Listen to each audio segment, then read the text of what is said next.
Assalamualaikum warahmatullahi wabarakatuh. Rabbi shrahli sadri wa yassirli amri wahlul 'uqdatam min lisani yafqahul qawli. Amin. Amma ba'du. Terima kasih sudah menonton video ini. Semoga apa yang menjadi pemaparan dan ulasan yang saya sampaikan bermanfaat bagi kalian semua. Kalau ada salah kata atau kekurangan dalam penyampaian, mohon dimaklumi, dan kritik yang membangun boleh tuliskan dalam komentar video. Pada kesempatan ini saya akan menguraikan atau memaparkan masalah hukum haul atau peringatan wafat ulama besar yang biasanya kegiatan ini itu sebagian besar dilakukan di pondok-pondok pesantren yang memperingati seorang muassis atau pendiri pondok pesantren tersebut pada setiap tahunnya. Karena haul itu bagi tradisi seorang NU, yaitu Nahdlatul Ulama, Nahdliyin, di pondok-pondok pesantren yang berdirinya cukup lama dan para pendirinya sudah wafat dahulu, yaitu diperingati haul pada setiap tahunnya. Sekarang yaitu pertanyaannya, apakah keputusan Kongres kedua Jamiah Thariqah Mu'tabarah tentang peringatan wafat atau hal itu termasuk mengikuti sunnah Rasul dan Khulafaur Rasyidin? Apakah keputusan tersebut benar atau tidak? Jawabannya, sambil membenarkan keputusan tersebut, maka kebiasaan peringatan wafat atau haul yang berlaku itu mengandung 3 persoalan. Yang pertama, mengadakan ziarah kubur dan tahlil. Yang kedua, mengadakan hidangan makanan dengan niat sedekah dari almarhum. Kedua persoalan ini sudah jelas tidak terlarang. Kemudian yang ketiga, mengadakan bacaan Al-Quran dan nasihat agama. Kadang-kadang diadakan penerangan tentang sejarah orang yang diperingati untuk dijadikan suri tauladan. Keterangan dari kitab Al-Fatawa Al-Kubra Al-Fiqhiyah karang Ibnu Hajar Al-Haytami, yaitu cetakan Mesir Al-Ma'tabah Al-Islamiyah jilid kedua halaman 18, wa yahrumun nadbu 'alal bukai kama hakahu fi adkari wa jazama bihi fil ma'jumi wa syawwabahu asnawiyu ila anqala yu'ayyiduhu qulu bani ngabadis salami anna ba'dal marasi haramun kan nauhi lima fihi minat tabarrumi bil qada'i illa idza dzukira manaqibu alimin wara'in aw salihil li khassi ala suluqi tariqatihi wa husnul dhanni bihi bal hiya khina idzin bi ta'ati asbaha lima yang sya'u anha minal birri wal khairi wa min syamma ma zala kasyirum minas sahabati wa ghairihim minal ulama'i yaf'alunaha ala mamaril iksari min ghairi inkarin. Jadi penjelasannya yaitu, dan haram meratapi orang mati dengan tangisan seperti penuturan Al-Nawawi dalam kitab Adkar. Beliau mantap pula dengan hukum tersebut dalam kitab Al-Majmu' dan dibenarkan oleh Al-Asnawi. Hukum haram tersebut diperkuat dengan pendapat Ibnu Abdis Salam. Sungguh sebagian ratapan itu haram, seperti meratapi dengan tangisan, karena berarti tidak rela dengan takdir Allah Subhanahu wa ta'ala, kecuali bila disebutkan manaqib atau sejarah hidup orang alim yang wirai atau yang soleh untuk mendorong agar mengikuti pola hidup yang pola hidupnya dan berbaik sangka kepadanya. Bahkan dalam konteks tersebut meratapi mayit lebih menyerupai amal ketaatan karena kebaikan yang muncul darinya. Oleh sebab itu banyak sahabat Nabi Muhammad SAW dan ulama selainnya selalu melakukannya sepanjang masa tanpa ada yang mengingkari. Mungkin itu penjelasan yang pertama tentang hukum haul, yaitu peringatan wafat ulama, peringatan wafat seorang ulama besar yang mendahului kita biasanya. Kemudian yang berikutnya saya akan menjelaskan mengenai hukum talqin mayit sesudah dikubur. Pertanyaannya atau soal, apakah talqin mayit sesudah dikubur itu terdapat dalil dari hadis dan kaul ulama yang muktabar atau tidak? Jawaban bahwa mentalkinkan mayit yang baru di kuburan itu terdapat dalil dari hadis dan pendapat ulama yang terbilang.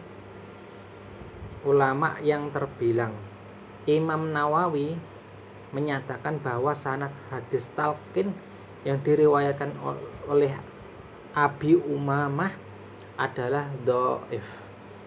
Akan tetapi kedhaifannya sudah disokong dengan hadis-hadis lain seperti tatsbit atau tetap dan tabah dalam menjawab pertanyaan malaikat, dan hadis wasiat Amr bin As tentang memberi hiburan ketika ditanya malaikat, serta arti hadis mautakum dengan orang yang sudah mati menurut pengertian hakikat, bukan orang yang akan mati menurut pengertian majas. Menurut madhab Syafi'i yang kuat bahwa talqin itu hukumnya sunat. Di antara ulama yang berpendapat demikian adalah Al-Qadhi Husain Al-Mutawalli, Nashr Al-Muqaddasi, Ar-Rafi'i, dan lain-lain. Adapun dalil hadis serta qaul ulama tercantum dalam kitab Asna Al-Matalib karang Zakaria Al-Ansori, cetakan Beirut Darul Kutub Al-Ilmiyah tahun 2001, jilid 1 halaman 329 sampai 330. Faraun yustahabbu liman hadara dafnal mayyiti au ngaqibahu ayyakifa 'alal qabri ba'da dafni wa yastaghfirullahu wa yad'u lahu wa ayyu lakinal mayyitu ba'da dafni bil ma'syuri. Qala Nawawi wa huwa dha'iful lakin hadisaf fadaili yutashamahu fiha 'inda ahli ilmi wa qad i'tadada hadzal hadisa syawahidu minal ahadisi sahihati ka qaulihi sallallahu alaihi wasallam as'alullahu lahu tasbita wa wasyatu ngamrabnil asyi sabiqah. Qala ba'duhum wa qawluhu sallallahu alaihi wasallam lakinnu mautakum la ilaha illallah dalilun alaihi li anna haqiqatal mayyiti man mata wa amma qablal mauti wa huwa ma jara alaihi ashabu kama marra fama jazu. Sub masalah, disunahkan bagi orang yang menghadiri pengorbanan mayit atau setelahnya berdiri di atas kuburan setelah menguburnya itu memohonkan ampunan atau istighfar dan berdoa kepada Allah untuknya, dan mentalkin mayit setelah dikubur dengan talqin yang matsur atau dikutip dari Rasulullah SAW.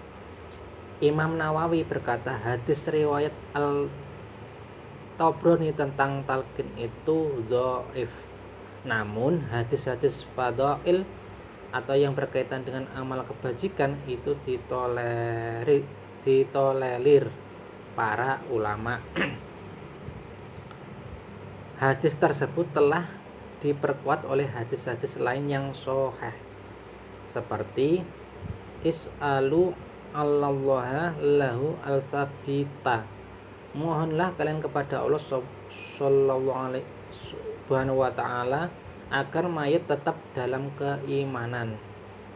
Dan wasiat Amr bin As yang telah lewat agar setelah dikuburkan beliau ditemani selama kurang lebih waktu penyembelihan onta dan pembagian dagingnya sehingga beliau merasa nyaman. Sebagian ulama berkata sabda Nabi sallallahu alaihi wasallam, lakinnu mautakum la ilaha illallah, bacakanlah la ilaha illallah pada orang mati kalian, merupakan dalil talqin. Sebab makna hakikat orang mati atau dalam redaksi hadis tersebut adalah orang yang sudah mati atau meninggal, sedangkan talqin yang dilakukan sebelum kematian seperti pendapat para ashab yang telah lewat itu merupakan makna majaznya. Yang kedua yaitu dalil al-falihin karangan Ibnu Alan Asy-Siddiqi, cetakan Beirut, Darul Fikr, jilid ketiga, halaman 397,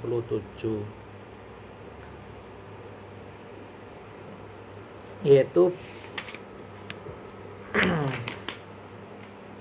saya langsung aja bacakan pendapatnya. Itu pendapatnya menjadi pedoman mazhab Asy-Syafi'iyah adalah kesunahan talqin setelah penguburan jenazah, seperti kutipan penulis Al-Nawawi dalam kitab Majmu' dari para ashab. Di antara ulama yang jelas-jelas yang menyatakan kesunahan talqin adalah Qadhi Husain Al-Mutawalli, Nashr Al-Muqaddasi, Ar-Rafi'i dan lainnya. Al-Qadhi Husain mengutipnya dari para ashab secara mutlak. Ibnu Salah berkata, itulah yang kami pilih dan kami amalkan. Al-Saqawi berkata, dan ulama mazhab Malikiyah sependapat dengan kita atas kesunahan talqin. Dan sebagian ulama yang jelas-jelas menyatakan kesunahan talqin dari golongan mereka adalah Al-Qadhi Abu Bakar Al-Izzi. Ia berkata, talqin adalah amalan penduduk Madinah pada solihin dan orang-orang baik, dan begitu pula yang diamalkan di Cordova atau kota di Spanyol berdasar mazhab Malikiyah. Sementara para tokoh ulama Hanafiyah berselisih tentang talqin seperti dalam salah satu kitab mereka Al-Mukhid. Begitu pula para ulama Hanabilah mereka berbeda pendapat tentangnya. Catatan, dalam penetapan hukum tersebut ulama Syafi'iyah berpendapat bahwa yang menjadi dalilnya ialah hadis Abi Umamah, tetapi tidak sebagai hadis dhaif, melainkan sebagai hadis hasan li ghairih, sebab sudah disokong dengan hadis-hadis lain sebagai Zahid atau Al-Jami.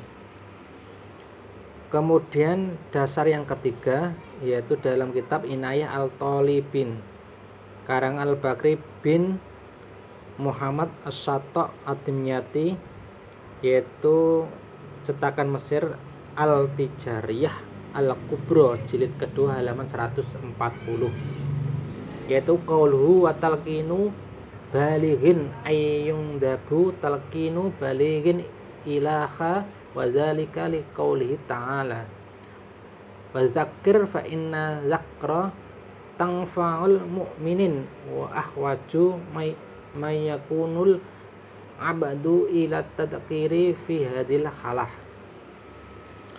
Ungkapan Syekh Zainuddin Al-Malibari dan mentalkin orang balik, maksudnya disunahkan mentalkin orang balik hal itu karena firman Allah Subhanahu wa ta'ala, dan berilah peringatan karena sungguh peringatan itu bermanfaat bagi orang-orang yang beriman. Surat Az-Zariyat nomor 55. Dalam kondisi inilah seseorang hamba sangat butuh diperingatkan. Kemudian yang keempat yaitu dari kitab Nihayah Al-Mukhtas karangan Samsuddin Al-Romri, yaitu cetakan Mesir, Mustafa Al-Halabi, tahun 1938, jilid ketiga, halaman 40. Disunahkan mentalkin mayit mukallaf setelah selesai dikuburkan. Berdasar hadis, sesungguhnya seorang hamba ketika sudah diletakkan di kuburnya dan para pengiringnya berpaling pulang, ia mendengar suara alas kaki mereka. Jika mereka sudah pergi, lalu ia didatangi oleh dua malaikat. Sempurnakanlah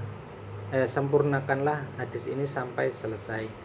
Maksudnya disuruh meneruskan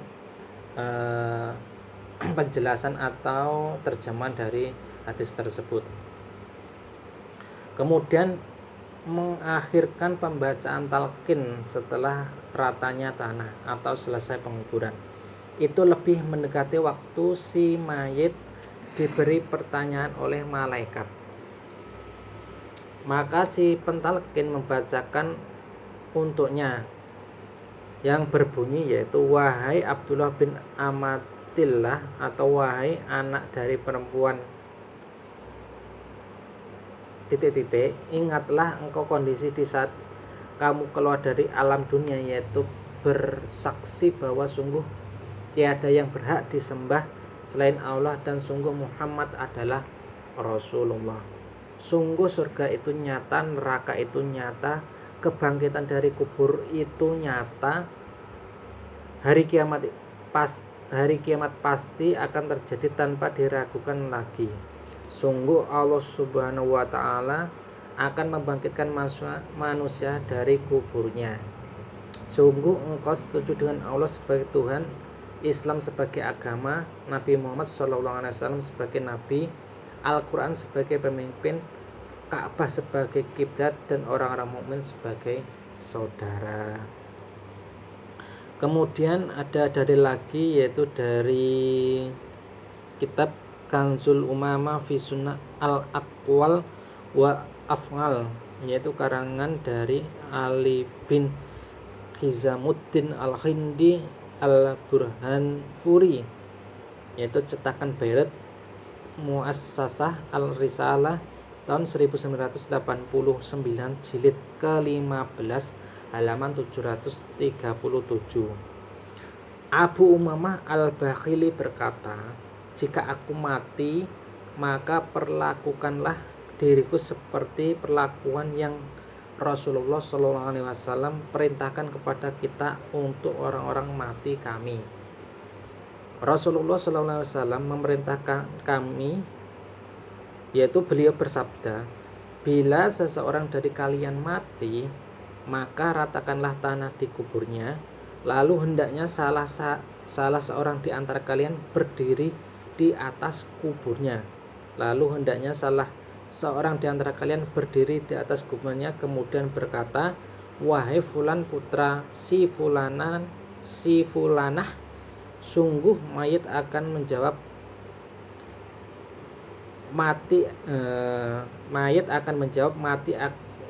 menjawab, berilah aku petunjuk, semoga Allah Subhanahu wa ta'ala merahmatimu. Namun kalian orang-orang yang bertalqin tidak merasa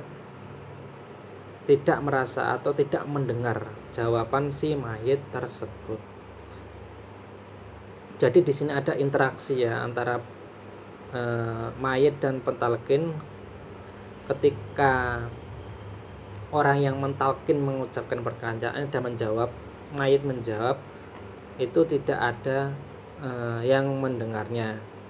Kemudian si pentalqin hendaklah berkata, ingatlah engkau kondisi di saat kamu keluar dari alam dunia, yaitu bersaksi bahwa sungguh tiada yang berhak disembah selain Allah dan sungguh Muhammad adalah hamba dan Rasulnya.